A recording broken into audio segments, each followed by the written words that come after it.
Please rise for invocation by Joshua Owen of Spruce Creek Presbyterian Church, followed by the Pledge of Allegiance.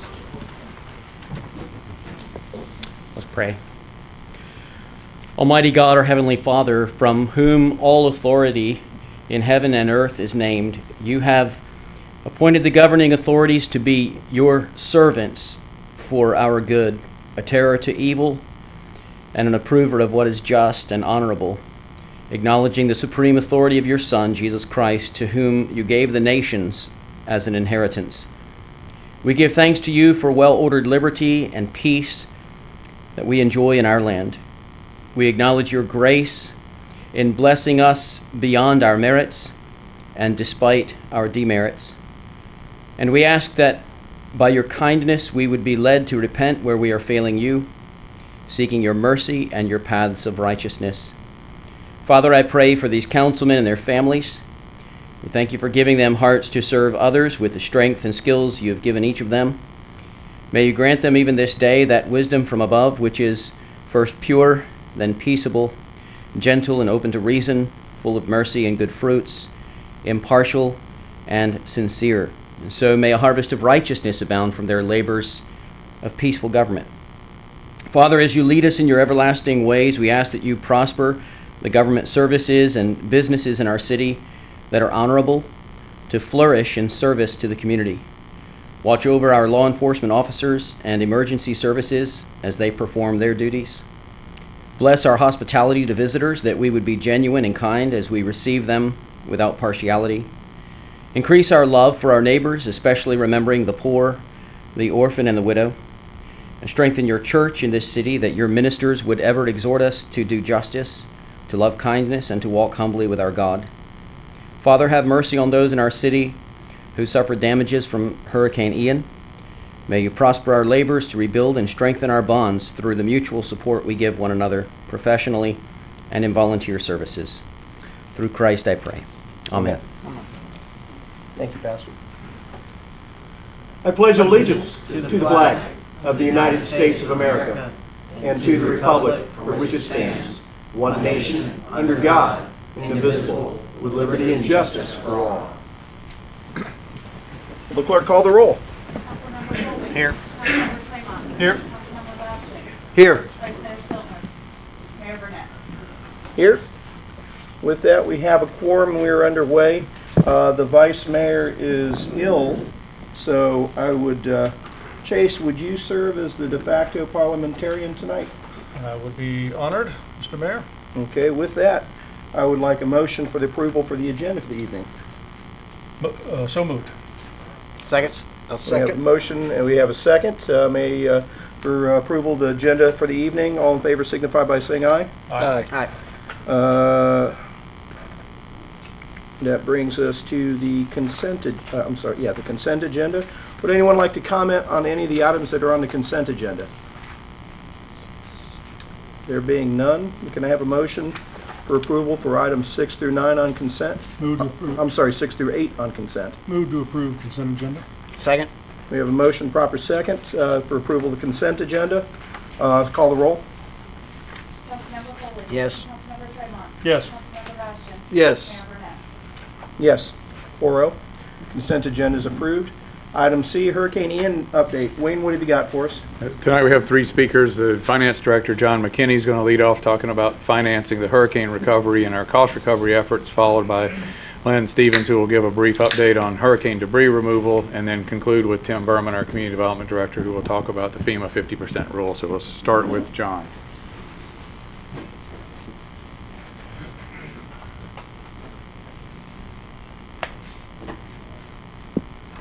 Mayor, Council, good evening. How are y'all? Good.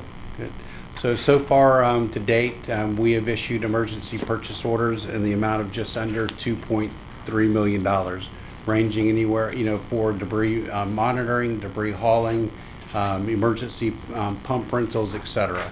At the current time, in speaking with the Public Works Director, we anticipate an additional $6 million will be needed for procurement of debris hauling and monitoring service, just based on the amount of debris that Lynn has previously discussed with Council.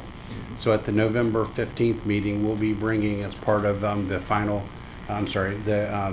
project roll capital encumbrance budget amendment Sure. will be bringing the additional $6 million to council for authorization to increase the purchase orders with the 2 vendors. Other than that, that's all the report I have at the current time for what we've spent regarding emergency procurement. So to summarize, we've spent a ton of money and we ain't done. That's correct. Okay. We're doing everything we can to make sure that we are eligible for reimbursement, and between insurance and FEMA reimbursements, the anticipation is over 90% of that comes back. Absolutely. Okay. Any council, any questions for the finance director?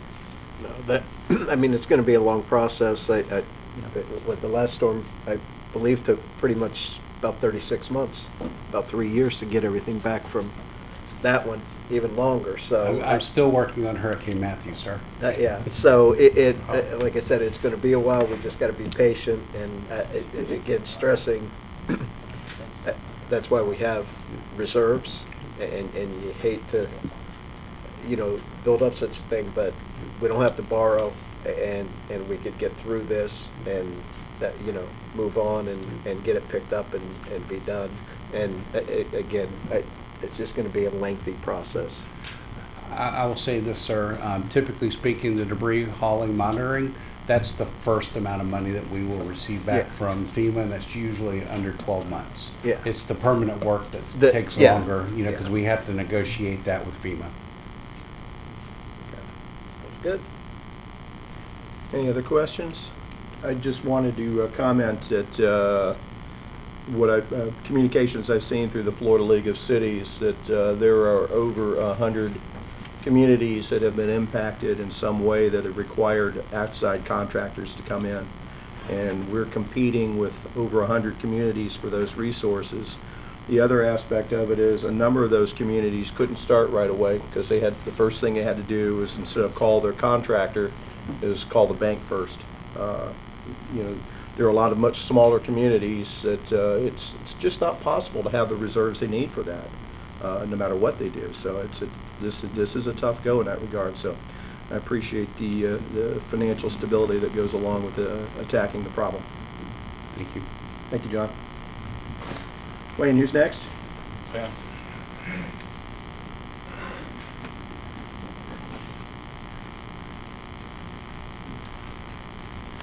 Good evening. Lynn Stevens, Public Works Utilities Director. So an update on debris hauling.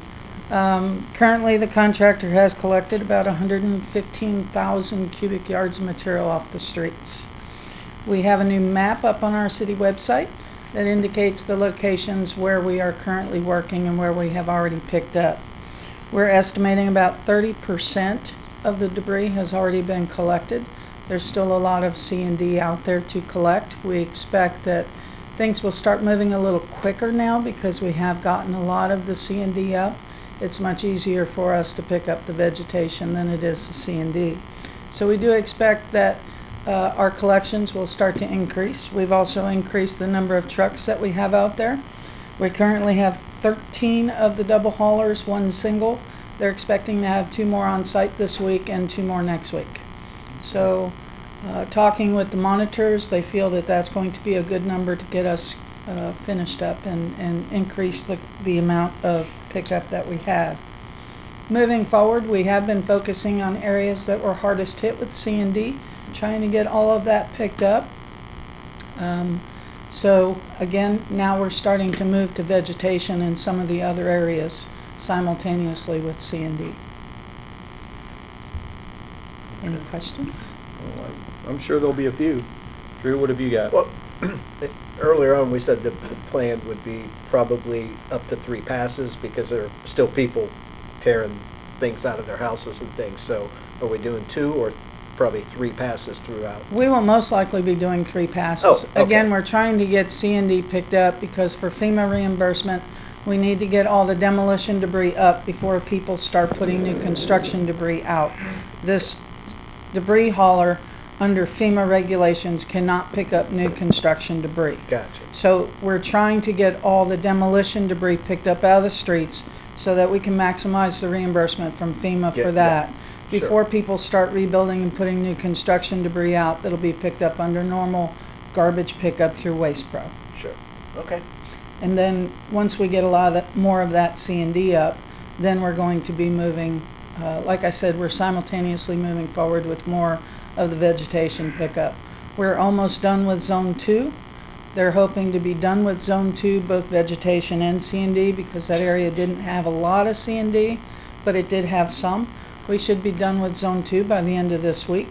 And they're hoping to finish up Zone 1 because it was vegetation, pretty much vegetation only. Okay. We should be done with Zone 1 next week, but we are continuing to focus in Zones 3, 5, 6, and 8, where they were most heavily hit with the flooding. Gotcha. Excellent. How have we prioritized, first of all, great job. Appreciate all you do. How have we prioritized some of our main thoroughfares? Is that just part of the random process, or are we giving special attention to whether it be Williamson or Herbert, any major pass-throughs? Are we going out of our way to make sure we clear those first, or is that just part of the, whenever we're in that area, we're gonna hit them? So we have been using them as part of the zones, but we are making sure sidewalks are clear for the schools, making sure we had a couple piles of debris on Madeline that were really, really close to the road. Yes, they We were. got Yep. assistance from PD last Saturday, and we were able to remove that debris off of Madeline. There is a very large pile there that's mixed debris that hopefully will get picked up this weekend with the assistance of PD as well. Yeah, I've But- seen some senior citizens have to get off the sidewalk in order to ride their bike on the road, and that's a real dangerous thing. And we are trying to get those as quickly as we can to make sure that people stay safe out there. Thank you, ma'am. It's amazing, you think about it, the amount of debris there is now. I mean, Matthew was almost a 3-month pickup. And we had a lot of vegetative debris, but we didn't have near the amount of construction debris that carries a ton of weight to it. Construction debris is the most challenging part of this storm. Yeah. Because it is a flooding event. It was truly a flooding event that we experienced. And again, they're saying a 200 to 500 year flood event.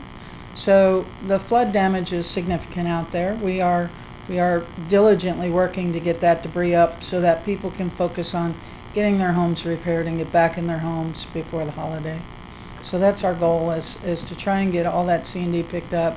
We've made great strides, I think, in some of those areas. We still have a long ways to go, but we're starting to see the difference in the C&D out there. So we're comfortable moving some of the trucks over to pick up vegetation in the other neighborhoods now. Speaking of flooded homes, Reed, what questions do you have? I don't have any questions. I will tell you the addition of the extra trucks has been huge. I've had a couple residents tell me they've noticed. We've driven through each other's neighborhoods. We have friends all over town. And, the progress levels seem to kick up a lot. So it's good. Kudos to you guys and staff. I know you guys are working hard, and I know it's a lot, but you can see a progress improvement, in my opinion, and that's what other residents have been telling me too. They see that it's starting to be a faster process than it was at the very beginning. So that's making residents happy from what I can tell. So thank you for what you guys have been doing. Gives them hope. Absolutely gives them hope. Every storm runs out of rain, even this one. One last thing that I did want to mention is, we've been running the debris drop-off site at our Public Works facility at 407 Virginia. The last weekend for that is this weekend. Saturday will be our last day for drop-off. Over the last week and a half, we've not seen a lot of activity there, so we are going to stop taking drop-off material there after Saturday. Okay. I know the one thing about the debris map that we have online now is it's a lot better than what we started with, but it's also nice to see so many neighborhoods getting colored in as we make progress. That's when you open up the map and you see that much color on it, especially compared to a week ago, that's a lot of hope. That's a lot of progress. I don't know whether you want to speak to this or whether Wayne should, but I do want to bring out the issue of private roads with that. It is certainly our intention to get those picked up, but we've got a FEMA holdup. Where are we with overcoming that? So we submitted our request a couple weeks back, got the Florida Department of Emergency Management okay that we had submitted it appropriately. It was forwarded over to FEMA. Had a couple calls with other managers in the area. We were having a phone call tomorrow with all the city managers in the area and the county emergency management staff to see what we can do to expedite it, because there have been calls to our state legislators as well to figure out how can we get FEMA to answer that question sooner than later so that we can get into these private neighborhoods and get the debris picked up. So it is, for those listening and watching, it is absolutely our intent. It is our policy. It wasn't even anything we had to vote on, because we made that our policy after Matthew. This council made it very clear it is our intent. But we also have to follow the law, and as soon as we get, it's not like we've got trucks sitting on the side of the road doing nothing while we're waiting for permission. They're getting to other areas. But we will be getting to those private road neighborhoods as well as soon as we get the clearance from FEMA to do so. But I wanted to make sure that we had that information out there. And Lenny, the one anything thing- else? What else we So got? the one thing that would help for the private street neighborhoods, if we don't have right of entry forms, Lori in our manager's office at 506-5504 will be taken. If you can just call her or email us at the manager's office, it's also on the website to talk to us. We can update all the private subdivisions, HOAs, and make sure we get their right of entry forms. Okay. So our intention is to do it, but we've got to make it through our own bureaucracy at times. Anything Thank else? you. No, sir. Okay. Thank you. See you back here at the podium in 2 weeks. Okay. Who's next, Wayne? Tim's the anchor speaker. Good evening, Tim Berman, Community Development. The FEMA 50% rule. So last time we Is that spoke, the reason why you've got the track marks on your back? pretty much. So last time we spoke, we had indicated that we were anticipating getting additional staff in to assist us with the inspections. Since then, on Monday, we had 5 individuals from Miami-Dade County, their building department and code enforcement, came up to assist us in the inspections then. This allowed us to create 5 teams of 2 individuals, basically 1 from Miami-Dade County and 1 city employee then. So we continue, of the 700 letters that we sent out to those properties in the flood zone that were damaged, we continue to take calls and schedule appointments to go out there to do the inspections. We have also now, since with more staff, we're able to start going out to some of those subdivisions and start knocking on doors, explaining what the rule is, explaining why we need to conduct this inspection, and trying to get to help these people out then. We've had, a number of homes that have let us in. We've had a number that basically no one's been home then. In order to show FEMA that we are trying to get compliance with this requirement, we are putting door hangers on there. On it then, as we've been talking with FEMA and with other cities that have gone through this in Florida, they said the best thing to do is to document that you've tried every way to get in touch with these people to do the inspection. That way, it's not so much if, but it's when they come to audit you, you show and demonstrate that you've done everything you can to basically complete this necessary inspection then. So we've, like we said, we started canvassing the neighborhoods there. We started with Sugar Forest and Springwood Square today and Monday then. And we will start working on streets basically off kind of the Sugar Mill, Herbert Street, Charles area there tomorrow, along with then going down Halifax, Riverside Drive, and hopefully wrapping up on Friday then. So we feel that we'll be able to get quite a bit of the city canvas, at least one passing, with the additional staff that we have here. They will be going back on Saturday then, and then we can be able to finish up with our current staff then. But right now, we've basically covered about 40% of the 700, and there, which, I think when we last spoke to you, we had about 5% covered. So in that past week, we've made great strides in basically trying to get compliance with this requirement of FEMA's that we have to comply with. What are you finding? Well, before I even ask that question, do me a favor for those that are watching at home and in the audience, recap for me. I know you covered it last week at the workshop, but to explain the 50% rule to us. All right, essentially any property that's located within a flood zone, if it has basically been seen to be damaged due to the passing of Hurricane Ian, either through flood or wind, basically, okay, if after the hurricane passes, community development is required to do a windshield assessment of the entire city. We document basically where there's damage to a home, either flooding or wind damage. After that's done, we have to go ahead and apply all those addresses to our flood map, and any property that is designated as possibly having damage from the hurricane that's located within a flood zone, we are required by FEMA to go out there to inspect that home to determine whether the improvements to that home exceed 50% of the value of that home. The reason behind this rule that FEMA has created is they do not want people to continuing putting money to repair homes that continue to be flooded then. They want those basically homes to be retrofitted to prevent flooding in the future then.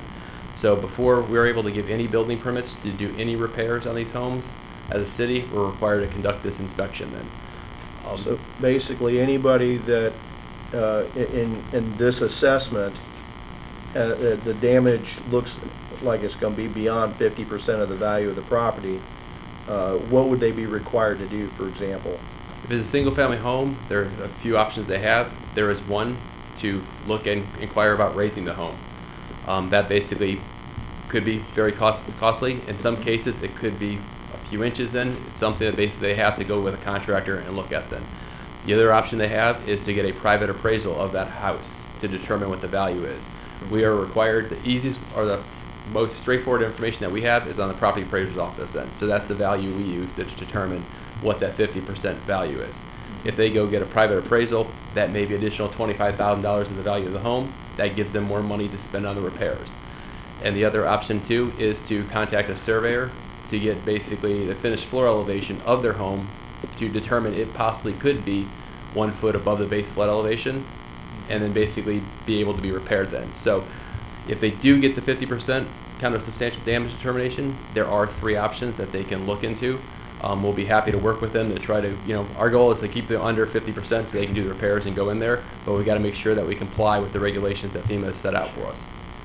Anybody that has financed their house that is in a flood zone probably had to get that flood certification with their survey when they originally bought their house. So is there any reason why we wouldn't be able to accept those documents, the flood cert, the elevation certificate? We'll bring those in and take a look at them then, when they bring them in, and check to make sure there. But if, again too, some of those are, older there, Sure. then we basically encourage them, if it's very close, you may want to have a surveyor go out there and just verify on that one then, due to the age of the document then. It's again, just the options that we can provide to them on that then. But we'll be happy, we offer that to anyone, bring all the documents you have, we will examine them and, work with you on that then. Okay.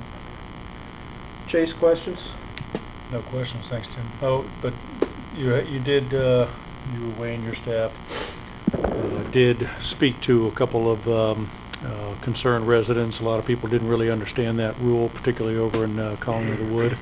So I appreciate you guys taking the time to do that. And we're actually going out there tomorrow at 12:30 and at 6 to kind of hold a question and answer with some of the residents and to try to, answer their questions there. It seemed a lot easier than doing it on the phone then, just to kind of go out there at the community there. So we reached out to them and they were. Thank you for that. Absolutely. Sure, Bubba, we don't mind. Are you got anything? Nothing. Thanks, Tim. Drew? Wayne, as far as, of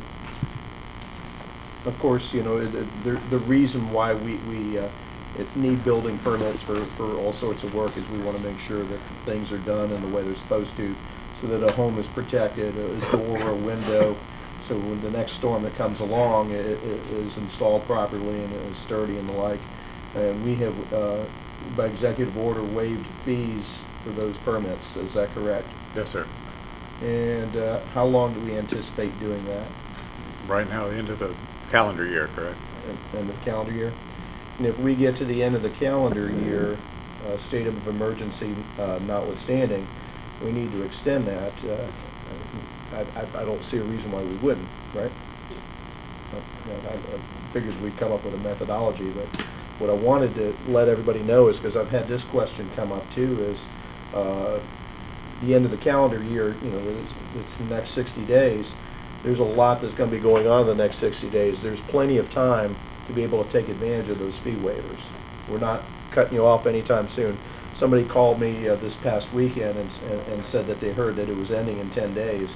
I'm like, no time soon. I'm not sure what the cutoff is, but we're definitely not going to be doing that. There's The inspection process is important and vital because the whole idea is to make you whole again with something that's going to work, and we want to ensure that and that it meets our building codes and state requirements. But as far as the fee waivers, they're in place and will be for the foreseeable future. And we've done that in the past, the same way where we've adjusted based on the volume you can see coming into the building department. So in prior storms, I think this one we've seen more activity pick up quicker than maybe we did in Matthew. That was a windstorm. But a lot of times the permits are delayed as they're addressing their insurance needs, and whenever they get that process completed, then they come in with permits. So if we're still seeing a large number of people working on the flood damage, and it's a unique storm where in the past it had been roof permits and fence permits, which may be easier to do than an interior reconstruction. So that may be something that takes a little bit more time as we come forward with the repairs. And we saw, like you talked about it being a flooding storm, I think the estimate is approximately a little over 1,000 homes had some kind of water damage. And both the rainstorm, the 2009 storms, I think it was the one day in 2014, and the two prior hurricanes, we were seeing maybe 50 to 75 homes with some water, and we have over 1,000 from this one. So the 30 hours of constant rain, principally pushing from the ocean in, blocking all of our creeks' ability to get that water out into the bays and out into the ocean, really had a different impact on us than the prior storms, which damaged roofs and fences. When we take a look at the worst hurricane that we had rain-wise in 2004 and double it, that's essentially what's happened. The worst hurricane we ever had from a rain standpoint and double it, that's what happened. I do expect that, and I do want to make it clear, the city manager and I have had these conversations. Right now, we are currently involved in cleanup and recovery and helping, and that's going to take a while, but there will be plenty of after action. There's always things that you can do better, and there's some things that no matter what you do, you can't plan for. That much rain sitting on top of your sewage system for a couple of days, there's almost nothing you can do about, because the sewers are underground in Florida. But if there's some things that we can do to make things flow faster afterwards and the like, those are things that we'll be looking at. We will have our regular town hall in January that we've been doing the last couple of years. I'm sure that'll be a topic then, but as we move forward, there'll be plenty of discussions about the things that we can do. Some things work well, some things don't. You can turn pumps on and send water out, but when there's no place to send it, because Spruce Creek flooded, I've never seen Spruce Creek Road closed out at Moody Bridge on Williamson for 3 days was it? I've never seen that. And when there's no place for the water to go, we're going to have some of those difficulties. Wayne, before I go to the public, is there anything else that you want to add? No, sir. Counselor, are there any other questions for the city manager or staff? There were a few people that wanted to talk to the topic, and is Beth Forbes here?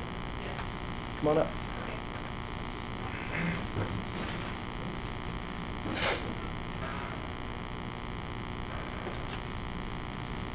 Come on up to the microphone, tell us who you are, and tell us what's on your mind. Okay. My name is Beth Forbes. I live at 1481 Craig Court in Port Orange. On September 28 and 29, the street drain sewer stormwater system completely failed the residents that live in the area of Craig Court and Casey Lane. As a result, I know of 10 homes that flooded, including mine. During the storm and afterwards, I saw that all adjacent streets to this area did not flood to the severity of our area. I purchased my home in February 2021, and from that date, I have observed Craig Court to flood 3 times. The first was in the spring of 2021, where the street flooding came halfway up my driveway, and it was just a rainstorm. Numerous residents went out to the street drain to clear any potential surface debris off the gate.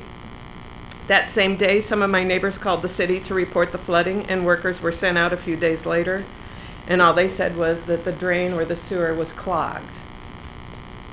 The second Craig Court street flood I witnessed was on September 26, well before Hurricane Ian. The street flooded as well as the lower section of my driveway, and it was just, again, another rainstorm. It wasn't severe. During the flood of September 28 and 29, the drain sewer completely failed. At least 3 residents, or 3 neighbors of mine, went out to attempt to clear the potential surface debris that may have been clogging the grate, and it was observed that no water was entering the sewer system, and there was no observable swirl to the water. Again, around my home's immediate area, it was the intersection that I live near that suffered severe flooding, as all other adjacent streets did not.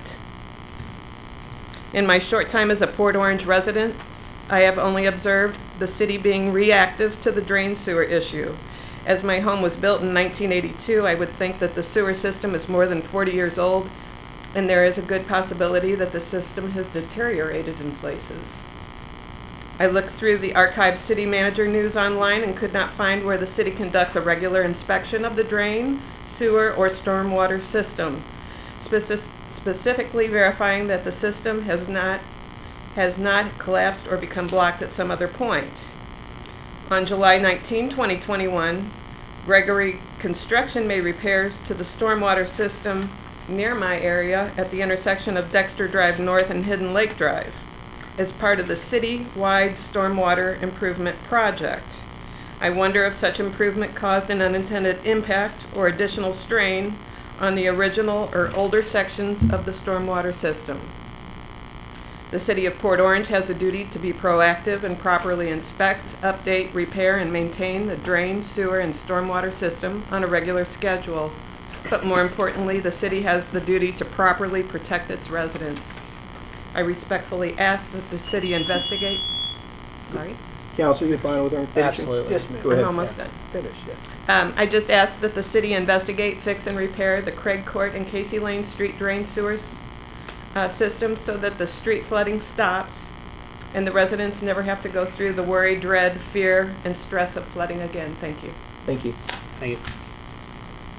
And we've got Lisa Gibson.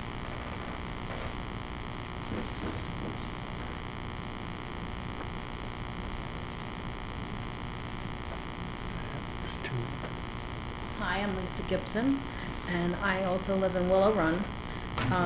I live in Willow Run. I've been at 1483 Casey Lane on the corner of Casey and Craig, and I have lived there for over 20 years. Over the years, our street has flooded, but not to this extent. In 2004, we had those storms back to back, and I believe pumps were placed in by the city. When I purchased my house, we were not in a flood zone. Then 5 years ago, we were told we are now in a flood zone and we needed to have flood insurance. Now, with strong rain, the streets flood along the whole side of my house and behind my backyard. Hurricane Ian put about 6 inches of rain throughout my house, 18 inches in my garage. We live right in front of the drain. We tried to clear the debris, but no water would go down the drain. The sewer system totally failed us. No other blocks were affected around us, just the 10 houses on that corner. I ask you to please fix and correct this problem. I'm still not able to live in my home, and it doesn't look like I'll be home for the holidays. Thank you. Thank you. And Terrence Philbert.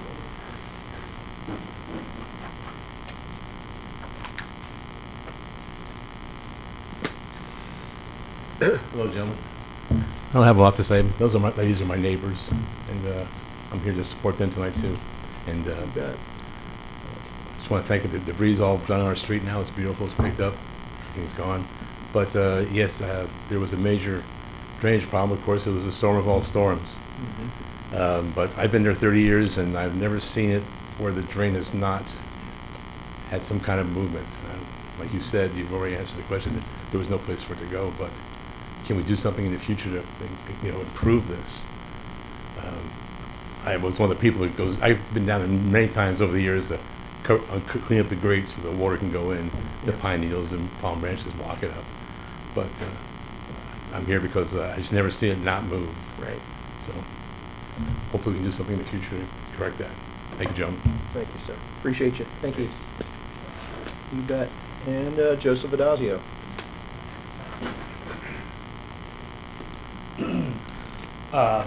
Good evening. I live in the Southwinds subdivision down the road. I'm on the homeowners board.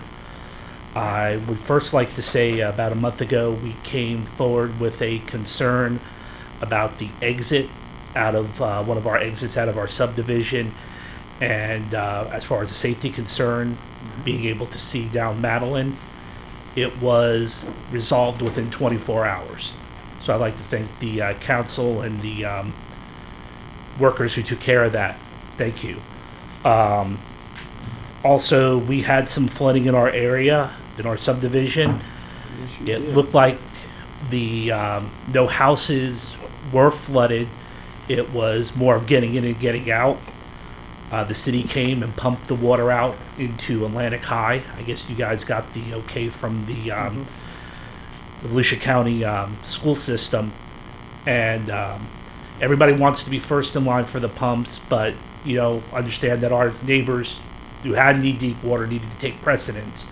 But the speed that you guys were able to take care of that, I'd like to thank you all for that, too. I've been in contact with some people today, and our manager has, about some things that could maybe be done to help us with our drainage in our area. Specifically, I'd like to thank today Valerie Dool, I believe is her name, the civil engineer. She gave me a lot of information and to help with who to talk to and what and reasons why. So thank you for that too. The city workers, understaffed, are doing their best, and I think sometimes kudos need to come from the citizenry. Having said that, and if you could tell me what an appropriate idea or forum would be for this, the South Winds being an older subdivision, a little bit lower, and is kind of self-contained due to the drainage lakes. It's we're not really in a sewer system, but we drain into the lakes. We have that soccer field that you guys, that the city put in, which is beautiful. Love it. Love what it adds to my neighborhood. But perhaps when the time comes to look at that again, if that could maybe be re-engineered into a dry lake bed soccer field, where it can be used for emergency purposes to help drainage. I would also caution the council this, and this is incidental. I'm born and raised in this area, in Volusia. I'm a native. The idea that this was the 200 or 500 year storm, I think, is a fallacy. I remember flooding. I would caution you all to remember Tropical Storm Gordon from the 90s. That was a bad one. Council, you fine with him finishing? Yeah. And look at some of the flooding. I know there's been a lot of construction and a lot of work has been done to correct those. But as we add more construction and more buildings to our tax base, we're covering up that soil to help suck in the water, especially for areas that are used drainage and retention ponds as their local drainage. So I would just caution that when things come up with that 200 to 500, I think that's just maybe a fallacy. That, of course, is my own opinion on that. So thank you very much. And once again, I wanted to say kudos to the people that have worked hard on taking care of these problems. Thank you. Thank you. Robin, did I have any others? And then any other, no general participation forms either? So with that, we get to council comments. Let's start with Drew. What you got for us tonight? Well, we heard a lot of updates, but I just want to address one thing. Tonight is the last meeting for our friend here, Chase Tremont. Really? And so I just wanted to mention, his service over it's been roughly 6 years, and how much I've enjoyed serving up here with him. We don't always see things eye to eye, but that's part of it. We shouldn't agree on everything. That's the whole thing. But that'd be pretty dull. From just from a standpoint of serving and being up here, it certainly has been an honor to have you sitting in that chair. And I know you're moving on to a different chair in a different town, basically. And I just don't want you to forget us. I'm teasing on that part. I'm but not. It's been an honor to have you sit up here with us, brother. Thank you. Reed, what you got tonight? Yeah, I'll start with what Drew's talking about. this is going to be interesting. This will be the first time that a chair changes hands while I've been sitting up here, something that you guys are very accustomed to, but it's been the 5 and basically the 7 of us sitting up here for a while now. Chase has been a great friend. When I did not win the first time I ran for my office, he was one of the first people to call me and encourage me to stay with it and to stay involved, and gave me a lot of good advice, and we became really good friends. And he's been there for me, as I was doing all of that, and then to get to serve alongside him has been a lot of fun and been a pleasure here the last year or so. And the only thing that I can say that I'm happy about when it comes to him leaving is I know that he's going up to Tallahassee, where he can't wait to fight for Port Orange in a new capacity. And so I'm extremely excited for him. Great. I'm proud of him, and I'm so proud to call you a friend, and I absolutely cannot wait to see what you do the next couple of years up there, brother. And Don, would you want to echo on that before I hit another topic? Or What, I've got something to say about this guy right here. Oh, maybe a book. Let me just add this. When I decided to run for mayor, I was sitting in the District 2 council seat, and Chase and I had more than a few conversations. So when I was running for mayor, he was running to replace me. So we've been side by side sitting here together since 2016, and man, has it been great. It has been great. Couldn't help but reflect back on that a little bit, the campaigns of 2016 a little bit, and those are fun times, indeed. What else you got, Reed? I just want to let you guys know, I think you're probably already aware, I believe it was Tuesday last week, we had an incident at Sugar Mill where a child was involved in a hit and run, was on his bike, and another parent pulled in, and there was an incident, which I'm not going to go into great detail about. What I want to do is just commend our staff, our police officers, for the quick response. I've gotten a lot of compliments from both staff at Sugar Mill, other parents, for how quickly Chief was able to get someone out there the following day to look into that and to be a part of it. Also, Officer Mills, as I understand, is to be commended for going an extra mile during that. And I don't want to go too deep, like I said, because I could probably talk about it for 10 minutes. But I just want to say thanks to our police staff and everybody that got out there and handled that situation, and that's been actively working on it. I appreciate all of those efforts, and I've gotten a lot of thanks from parents and teachers alike. So I just want to pass those on. All right. Well, Chase, it's your turn. Anything going on with you? Yeah, I'll just I don't have anything written down or prepared or anything, but I do want to express my utmost gratitude to the City of Port Orange for allowing me the opportunity to serve. Much like a gentleman, I'm a native too. Not many of us around here, but this is my hometown.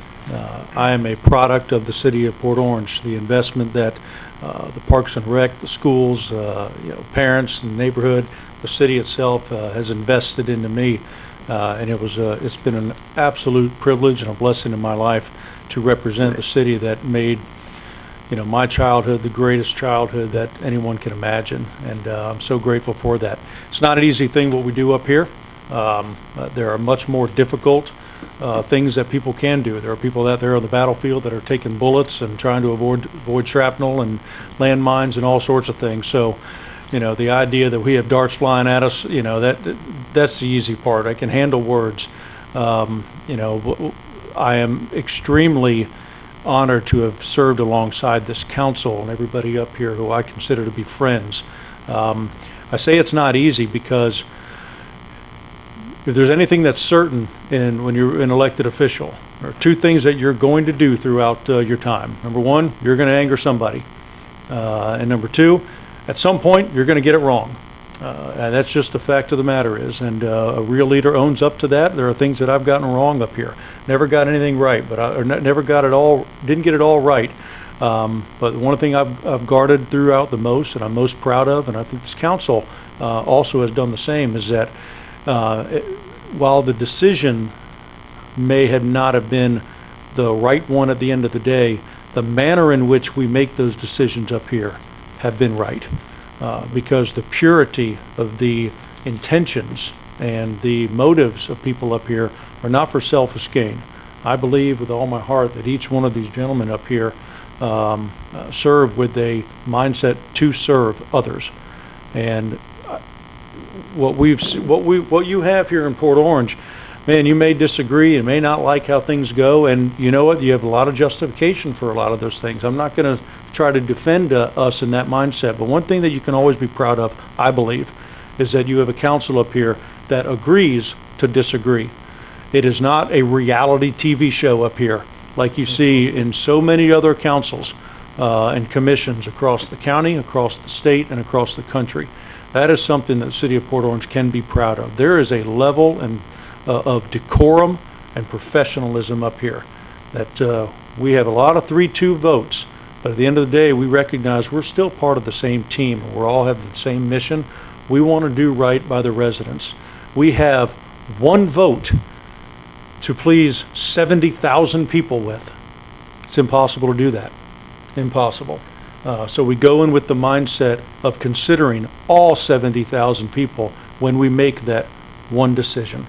And it may not always be what people want. But the fact of the matter is, the manner in which we do that, I say, is commendable in the city of Port Orange, and I've been absolutely honored and blessed to have been a part of it. I thank you dearly for the opportunity to have served you all. God bless.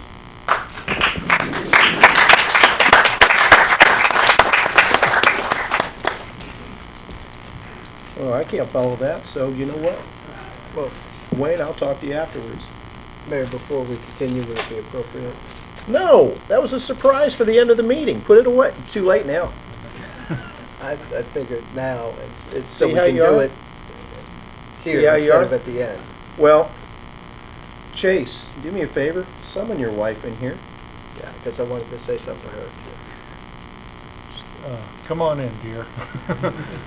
And why don't you join her down there? Okay. She's been to 2 meetings, first and this one. Join her down there. And council, if you would follow me down.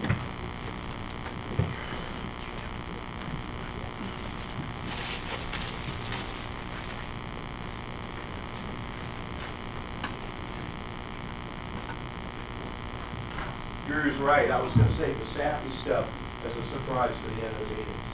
But first of all, speaking as somebody who's been doing this since 2010, I know that my service comes at the sacrifice of my family. When my kids were small and I wasn't home on Tuesday nights, Mom was there.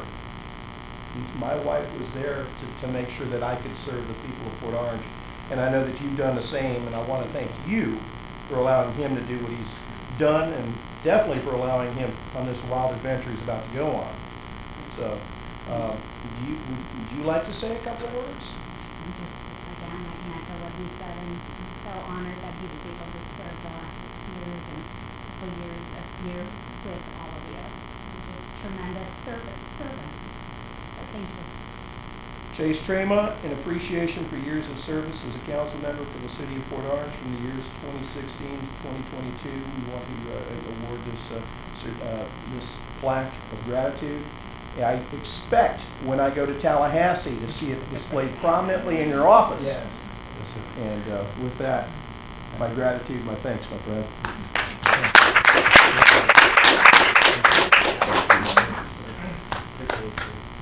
You see it. You want to see that in the office. You want to see that. Oh, thank you for sharing him. Thank you. Reed, get in here. Absolutely. Not too close, though, you're safe. Thank you. You betcha.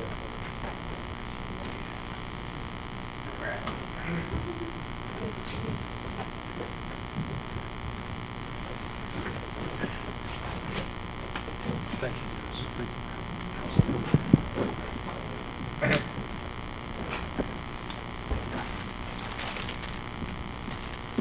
With that, the Environmental Advisory Board report is up next. Good evening, everyone. How you holding up? Getting better. Getting there? Yeah, I'm getting there. It You was guys rough. got hit pretty hard, Yeah. to say the least. Yeah, that was a very rough time. I've never seen so much water in my life.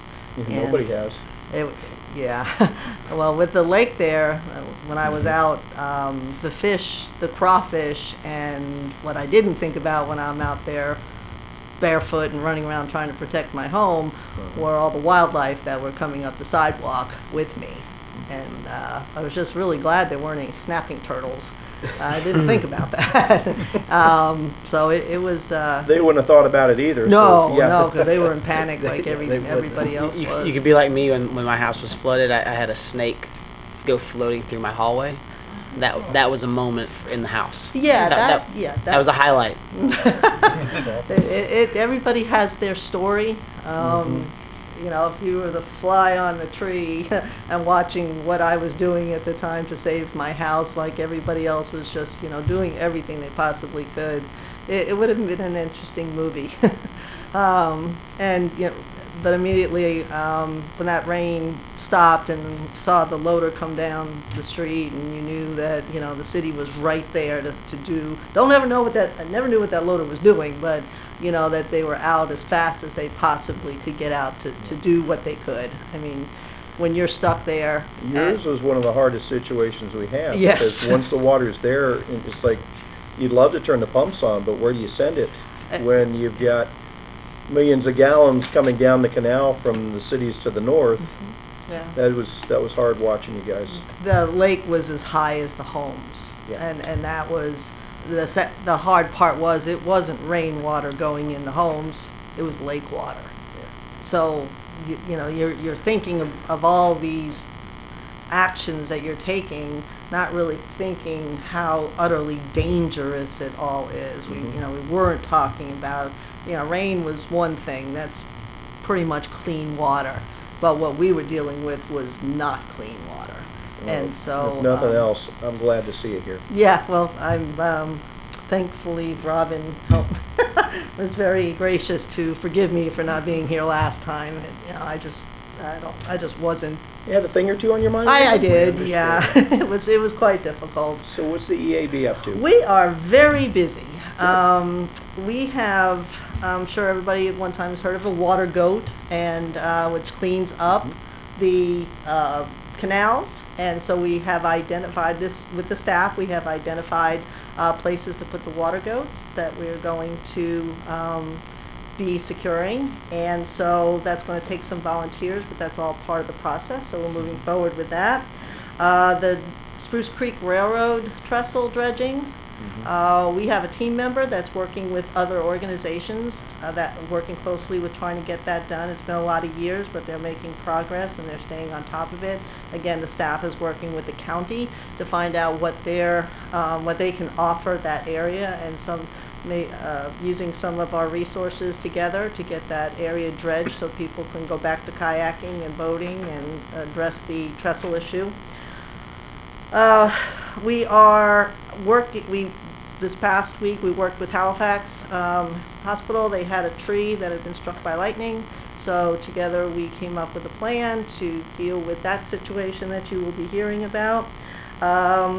We call the Garden Spot Project. It's a garden that we are working with Parks and Recreation to put together down at Riverwalk.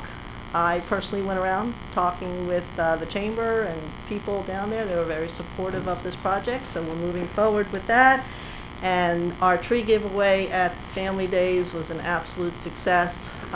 We chose this time, instead of giving them away at the Earth Week event, we had a sign up for people. We stood out there in front of our tent, and we had 80 people sign up to get a tree. And that was just between 10 and 2.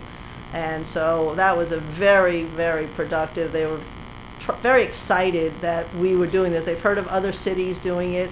We know we do it, but apparently the word is not out. Well, the word is getting out about our yearly tree giveaway, and Margaret and the staff did such a great job putting together our presentation for the residents at the Family Days. So that was very successful. I would suspect next time around there'll be people looking for replacement trees.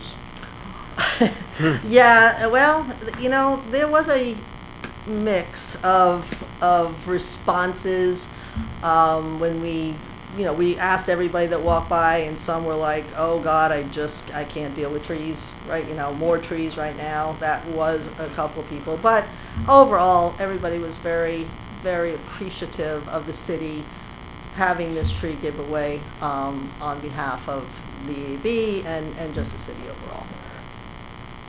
Do you have any questions? When it comes to the tree giveaway, because you did a sign up, what all information did you collect? Just first name, address, or? No, we didn't do addresses. We just did email addresses because we'll send out a communication. And then they had a choice of 3 trees to choose from. Cool. And so they let us know which tree they preferred. Awesome. Yeah. Great job, guys. It was a team effort. We had a lot of our volunteers come out and spend time talking to the residents. Stuff. Anything else? You take care of yourself. I will. Thank you for asking. I appreciate you all. Thank you. Thank you. Bet. It brings us to item 11 on the regular agenda, Harbor Oaks Neighborhood Group request to paint a mural on the Port Orange Main Street Bridge. Wayne, you said they don't have a formal proposal yet, but an outline? Yes. Come on up. We want to hear all about it.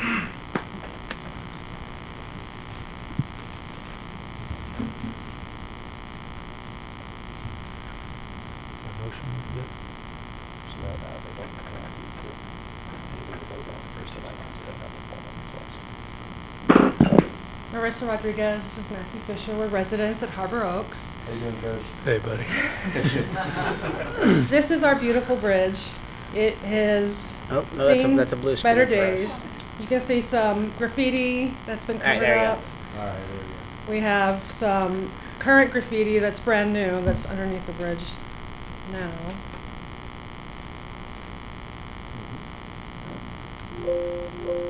Okay, we don't have that picture. That's okay. Under here, underneath the bridge where the water line is, there's all sorts of graffiti. Homeless people like to sleep under there at night. It looks pretty abandoned. It does not reflect our neighborhood. Our neighborhood is beautiful. We live, this is 2 blocks from Riverside. We would like to request permission for the neighborhood as a community, all volunteers, all paid for, to paint our bridge. This is just an idea, but something like this, in these colors, something happy, something just to brighten up the bridge. This would be, this would be only on the inside of the bridge, as you see in the photo. The outside of the bridge would just be the lighter color, just sort of wrapped around to the other side. We just want to get the graffiti off. We want to clean it. We want to power wash it. We want to prime it. We already have priced it out. We know how much it's going to cost. We already have a plan as to clean up if it does get graffitied, if it does get damaged. I will personally be in charge of cleaning it up. I live a block away, and Everybody remember she said that. I said that. I believe it's on record now. Yes, I It's will on a store the paint in my permanent garage. We also would like this to be a springboard for our community to reconvene our Harbor Oaks Neighborhood Association, which disbanded 3 years ago. Yeah. I know that in the past it's done. We have some people here that were involved previously and did a lot of good. They were instrumental in getting that canal, drained out, and great group. We want to get us all together again. And also, I saw something on TV on NBC News about how art makes actually streets safer. People will slow down over the mural and will look at it and won't speed through there. I know we also have some other residents that will probably come to one of these meetings soon and is going to be requesting speed humps later. But this is in addition to that. This will help slow people down on Main Street. You take Main Street to get to Riverside, and they blow through there so fast, just at a turn.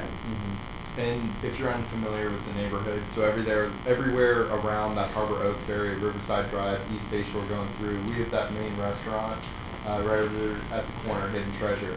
We have no sidewalks through the neighborhood. So this is just one of the steps in an effort just to make our community a little bit safer. Like, kids don't even trick or treat in our neighborhood.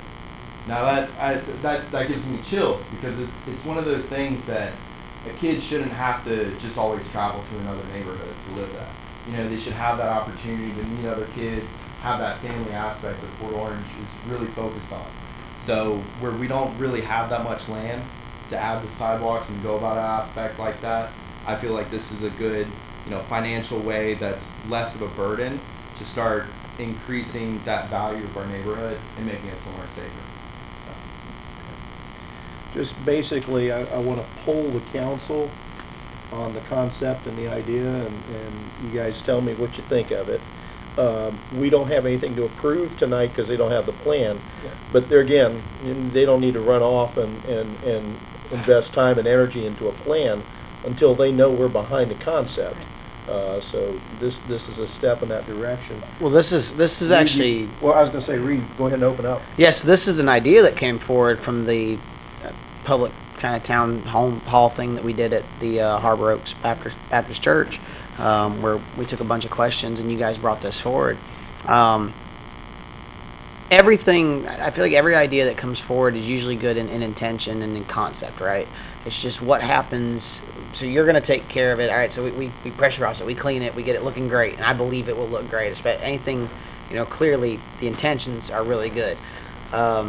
In 5 years, you're not there. Who's taking care of it then, and what becomes of it? Does it end up? Oh, she's not allowed to leave. Oh yeah. I'm not leaving. We're a military family. We move for 20 years, every 3 years. We're not moving. There you go. Right, and again, the point But the being, point. right, the point being that's the only concern that I have.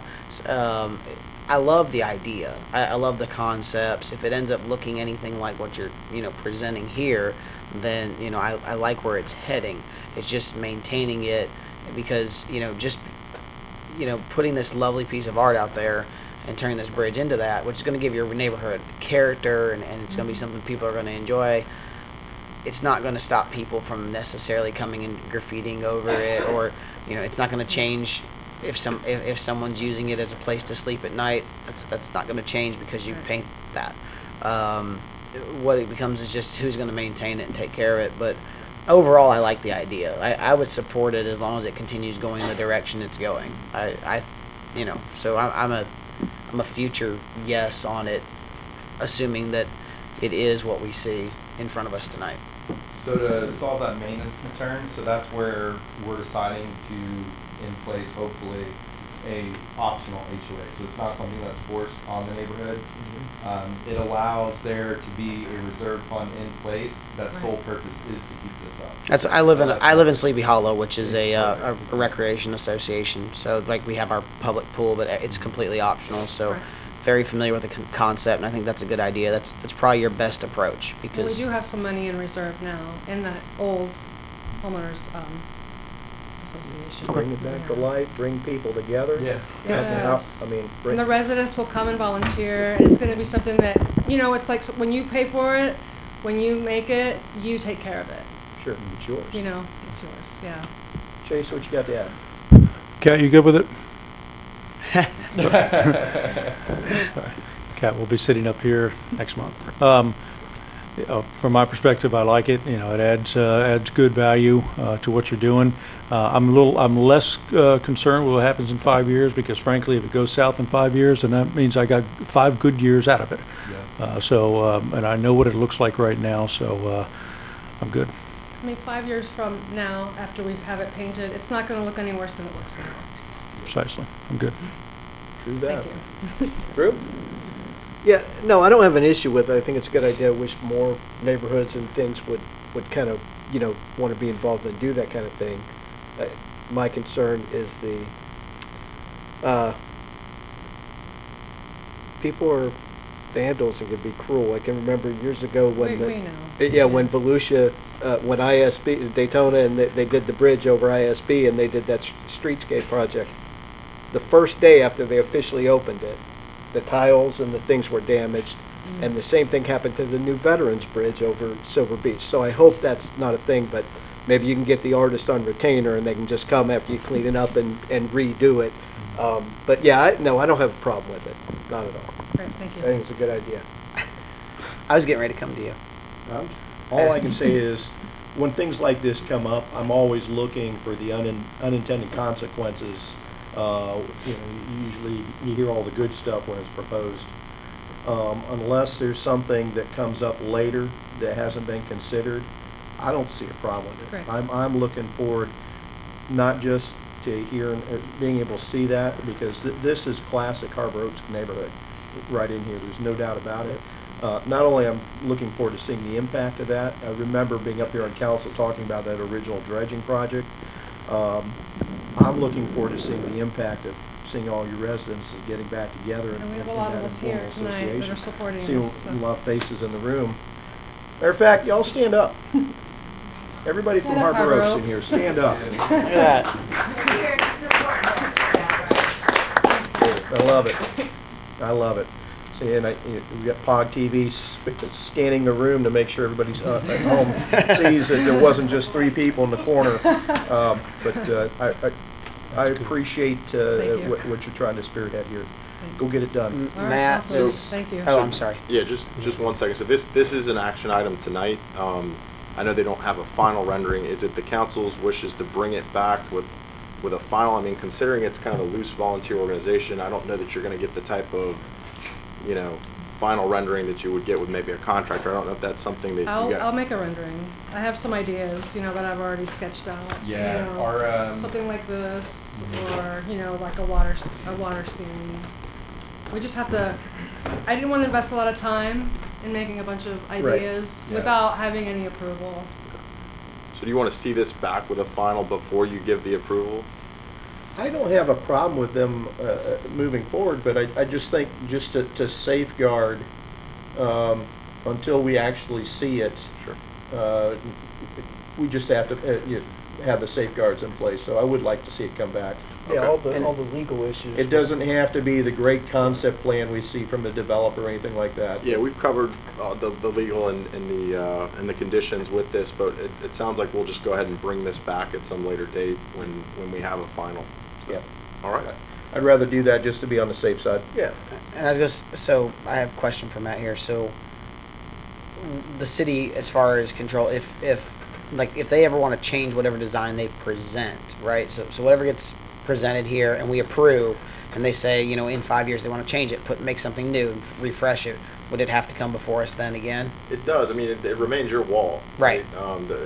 The city's wall. So, any type of design changes and that sort of thing that still come back to council unless you gave some sort of, limited license to do those kinds of changes. But It may be a simple formality, but it still belongs to us, and I would consider it a formality. But all the same, that's our job. Yeah, It is. Well, you don't want, again, it's the unintended consequences down the road. If 20 years you guys aren't there, whatever it may be, and a new group of people, they want to put something up there that would not be acceptable by whatever council's here at that point. I just want to make sure that the city will still have authorization and kind of oversight just in case. You're not giving up your right to the ownership of the property. I do think from a long-term perspective, we're looking at art underneath the down under area, which would actually be us doing it. Now, there may be some volunteer group or something, but one of the things, the mayor and I were on a panel last week where we were talking about what are some of the bigger issues facing Port Orange, and we talked about the community is changing from growth on the west side to built out and sustain, maintain, and to have a neighborhood bring itself back, come back to the organization that they were, to create an identity. This becomes a very positive first step forward. And it is a great opportunity to test this model, because there are going to probably be other neighborhoods, hopefully others will be encouraged by this neighborhood and do the same thing, because it's going to be really important for us to sustain those older neighborhoods and avoid decline. And it really happens when people volunteer their time and step forward to do this. So we were prepared to support it. What's fairly common is what you see is that the council approves the actual design itself, so that you're comfortable with what it looks like, what the features are, and you're generally good with that. Matt makes sure that it's all safe and legal and clean.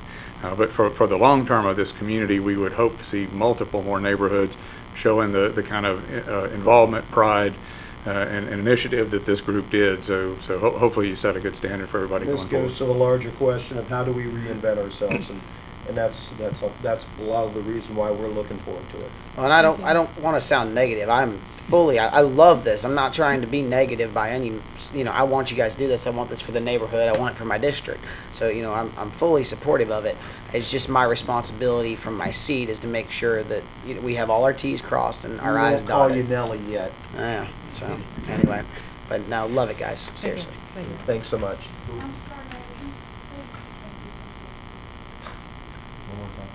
One more time for the record. Introduce yourself. Oh, Marissa Rodriguez and Matthew Fisher. Matthew Fisher. Thank you. Thanks, guys. Thank you. Additional items, city attorney report. Nothing further tonight. Excellent report. City manager report. Nothing additional. Excellent report. City council committee reports over to CTPO. Councilmember Reed Foley. Yeah, the only thing I want to let you guys know from the last meeting, a lot of just cleanup stuff and ministerial things.